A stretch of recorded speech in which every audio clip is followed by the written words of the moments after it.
No one plans to drift, but the slow fade from faith often starts with one small compromise.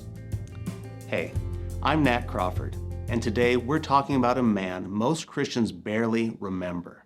His name is Demas. He didn't finish strong, and his story is short, but powerful. Demas started well. He wasn't just a name on a church member list. He was part of Paul's ministry team. In Philemon chapter 1, verse 24, Paul calls him a fellow worker. In Colossians 4:14, he's listed right alongside Luke, the beloved physician. That is some solid company. But by the time Paul writes his final letter, things have changed. In 2 Timothy chapter 4, verse 10, Paul says, "For Demas, in love with this present world, has deserted me and gone to Thessalonica." I want you to let that sink in. Demas was with Paul during some of the hardest and most fruitful days of ministry. He saw the miracles, heard the gospel preached with power, watched lives transformed, and still something pulled him away. Paul doesn't say Demas got tired. He doesn't say Demas had theological questions. He says Demas fell in love with the world. It wasn't sudden, it was subtle. Maybe comfort started to matter more than calling. Maybe safety became more appealing than sacrifice. Somewhere along the way, the mission faded and the world looked better. That's how it usually happens.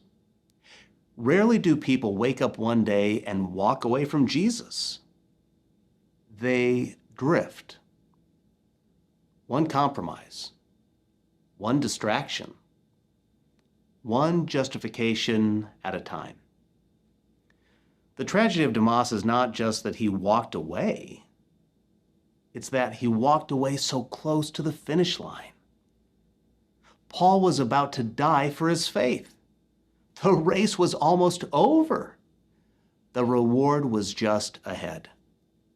Demas traded it in for what was easy, what was immediate, what was temporary.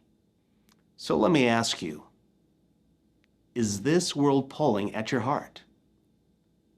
Are there areas where comfort, pleasure, or pride are starting to take priority over your calling? You don't want to be remembered like Demas as the guy who started strong but walked away. You want to be remembered as someone who stayed faithful even when it was hard. So don't let the slow drift go unchecked. Anchor yourself in truth. Stay close to Jesus. Surround yourself with people who push you toward faithfulness. Remember, the finish line is just ahead. Tomorrow, Nick Orduna will be here with the story of Daniel, a man who stood firm in his faith from his teen years to his final days. Exiled from home, pressured by kings, and threatened with death, Daniel never wavered. I pray that you won't either.